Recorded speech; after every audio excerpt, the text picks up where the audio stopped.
आइए दर्शकों, आज हम चलते हैं हिंदी की ओर। जैसा कि इस चैनल का नाम है द कलर्स ऑफ नॉलेज, मतलब इसमें आपको यहाँ पर ज्ञान के विविध रंग देखने को मिलेंगे।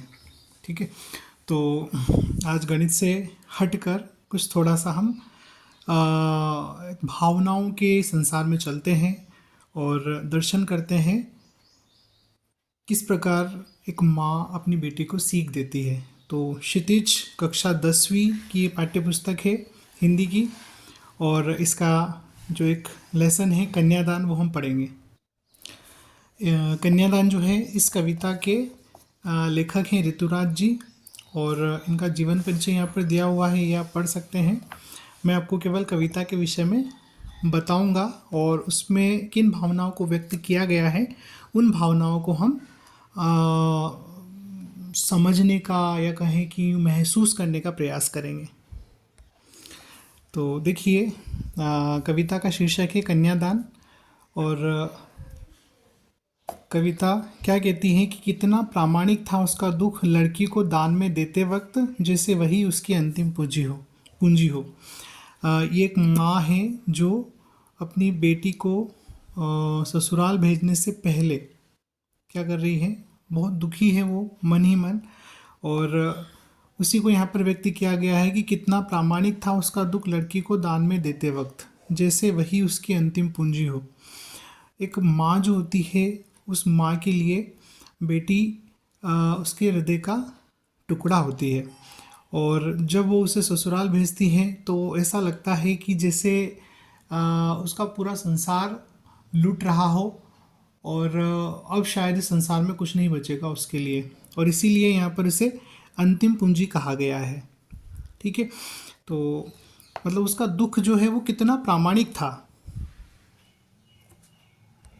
अब ये प्रामाणिक क्यों था, तो देखिए, लड़की अभी सयानी नहीं थी, अभी इतनी भोली सरल थी। मतलब कि लड़की जो है, उनकी बेटी जो है वो अभी इतनी सयानी नहीं हुई है, अभी भी वो भोली भाली एकदम सरल सहज है, और उसे दुनिया की बहुत ज़्यादा समझ नहीं है। इसीलिए माँ के मन में डर है, भय है कि उसे कैसे वो ससुराल भेज दे।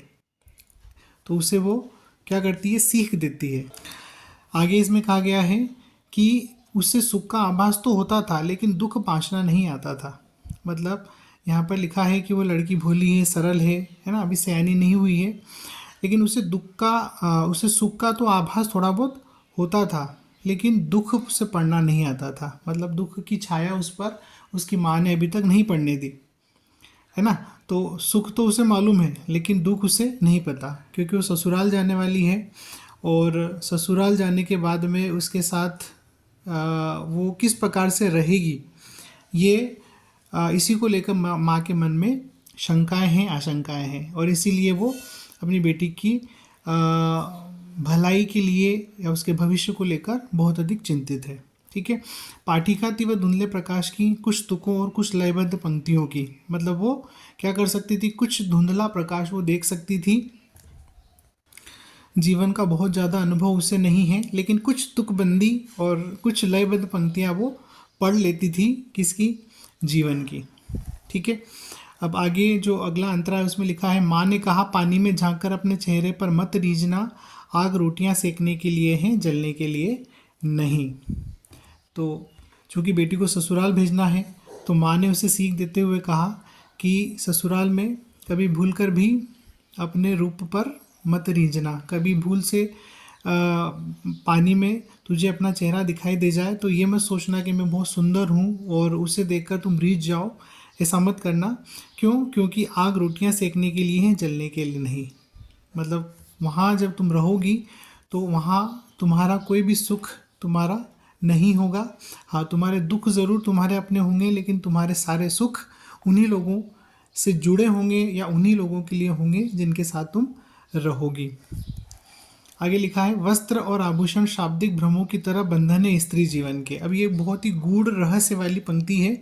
इसमें लिखा है कि एक स्त्री को हम क्या करते हैं, सुंदरता की प्रतिमूर्ति बनाकर बिठा देते हैं, और सुंदरता की प्रतिमूर्ति बनाकर जब आप उसको बिठा देंगे तो फिर उस पर तमाम तरह के प्रतिबंध, बंधन सब उस पर लग जाएंगे। मतलब वो एक स्वतंत्र जीवन नहीं जी सकती है। तो हमने क्या किया है, उसे वस्त्र दिए, अच्छे सुंदर वस्त्र दिए, अच्छे सुंदर आभूषणों में सजा दिया हमने उसे। तो ये बिल्कुल शाब्दिक, जैसे शाब्दिक भ्रम होते हैं हमारे जीवन में, उसी प्रकार से स्त्री के जीवन में ये वस्त्र और आभूषण भ्रम की तरह है, जो कि उसे जंजीरों में जकड़ लेंगे और उसकी पूरी स्वतंत्रता को समाप्त कर देंगे। तो माँ अपनी बेटी को सीख दे रही है। माँ ने कहा लड़की होना पर लड़की जैसी दिखाई मत देना। और ये बहुत ही दिल को छू लेने वाली पंक्तियाँ। और क्या कहती है कि लड़की होना मतलब अपने आप को लड़की दिखाई मत अपने आप को लड़की जैसा दिखाई मत देना। तो माँ ने कहा कि तुम लड़की होना लेकिन लड़की जैसी दिखाई मत देना। ये पंक्ति कहती है कि एक लड़की में जो कोमल भावनाएं होती है, वो सारी भावनाएं तुम में होना चाहिए, रखना, लेकिन उसे छुपा कर रखना, उसे कभी भी प्रकट मत होने देना। तो एक बहुत ही सुंदर कविता ऋतुराज जी के द्वारा, और एक कक्षा 10वीं की जो हमारी क्षितिज की बुक है उसके अंदर, उसमें से हमने पढ़ी। तो आशा करता हूँ आपको पसंद आई होगी। और ऐसे ही इंफॉर्मेटिव और डिटेल्ड और समझ विकसित करने वाले वीडियोस के लिए आप चैनल को लाइक करें, वीडियो को लाइक करें, चैनल को सब्सक्राइब करें और मुझसे मिलते रहें बार बार। Thank you.